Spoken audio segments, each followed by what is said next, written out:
ایک صحابی کا قصہ جس کی پکار پر اللہ تعالیٰ نے فرشتہ زمین پر اتار دیا۔ ابو مالک رضی اللہ تعالیٰ عنہ ایک صحابی تھے۔ وہ راستے سے جا رہے تھے اور راستے میں چور آ گیا۔ ابو مالک رضی اللہ تعالیٰ عنہ نے اس چور سے کہا کہ میرا مال لے لے، مجھے کیا کرے گا؟ اس چور نے کہا کہ نہیں، میں تیرا مال بھی لوں گا اور تجھے قتل بھی کروں گا، ورنہ تو جا کر عمر رضی اللہ تعالیٰ عنہ سے میری شکایت کر دے گا اور میں پکڑا جاؤں گا۔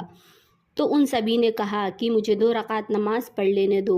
تو اس چور نے کہا کہ پڑھ لو، نماز سے کیا ہوتا ہے؟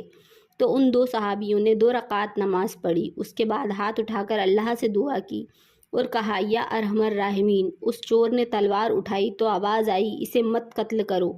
وہ چور ادھر ادھر دیکھنے لگا تو کوئی بھی نہیں تھا۔ پھر اس نے تلوار اٹھائی، ان سبھی نے کہا یا ارحم الراحمین۔ پھر آواز آئی اسے مت مارو۔ پھر چور نے ادھر ادھر دیکھا تو کوئی بھی نہ تھا۔ پھر اس چور نے تلوار اٹھائی تو ان صحابہ نے کہا یا ارحم الراحمین۔ تو ایک دم سے ایک گھڑ سوار آیا اور اس کے ہاتھ میں نشا تھا جسے اس چور کے اوپر مارا اور چور گر گیا۔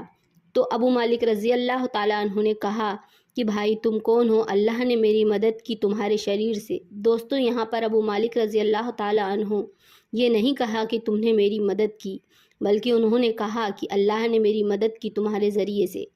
دوستوں، تو اب ان صحابہ نے کہا کہ اے میرے دوست، جب تم نے اللہ کو پکارا تو ساری آسمان کے دروازے کانپ اٹھے، اور جب تم نے دوبارہ اللہ کو پکارا تو آسمان کے فرشتوں میں چیخ پکار مچ گئی، اور جب تم نے تیسری دفعہ پکارا تو میرے اللہ نے کہا جو میرے بندے کی مدد کے لیے تیار ہے۔